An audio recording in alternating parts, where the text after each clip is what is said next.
Hi, in this video we're going to show you a couple tricks you could do here for Microsoft Word, and that is to customize the status bar. So you might have not thought to ever try this, but there are some things you could do that might really help you out.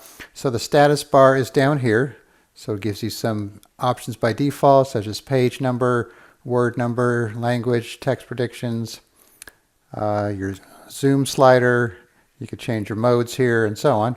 So if you right click on it, you have other options here.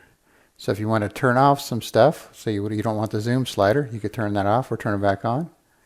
Same with zoom itself. But what you might want to do instead of turn things off is actually turn things on. Some things will be more helpful than others. Some things you won't even notice down here until you kind of trigger them. So let's say, for example, this is a good one here, caps lock. So now that that's enabled, if I press the caps lock key on my keyboard, you can see caps lock is on, so that way you know caps lock is on just by glancing down here. You don't have to look at your keyboard. And then I turn it off and it goes away. Another good one is to turn on the character count. So by default word count is on, but if you want to see the characters, you could actually just view it from here by right clicking on the status bar, or you could turn it on and have it show right down next to it.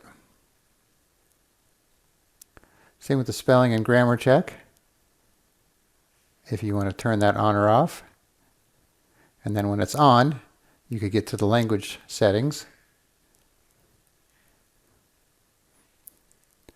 Line number, that's a nice one too. So this is per page. So even though I'm on page 2, right now I'm on line 2, line 3, line 7. And if I go down to the next page here, line 2 of this page here, not of the whole document, just the page. Vertical page position, that just gives you position on the page, not super handy, I don't think.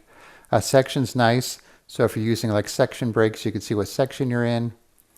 Formatted page number, so there's the regular page number and the formatted page number, so they may or may not be different, so you could try that out too. Then, track changes, if you're tracking changes or not, so that's off on this document. And then, like I said, if you want to turn some of these off to make some more room down here for other things, you could do so.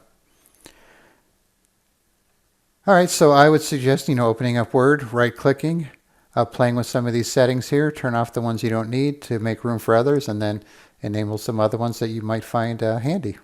All right, thanks for watching, and be sure to subscribe.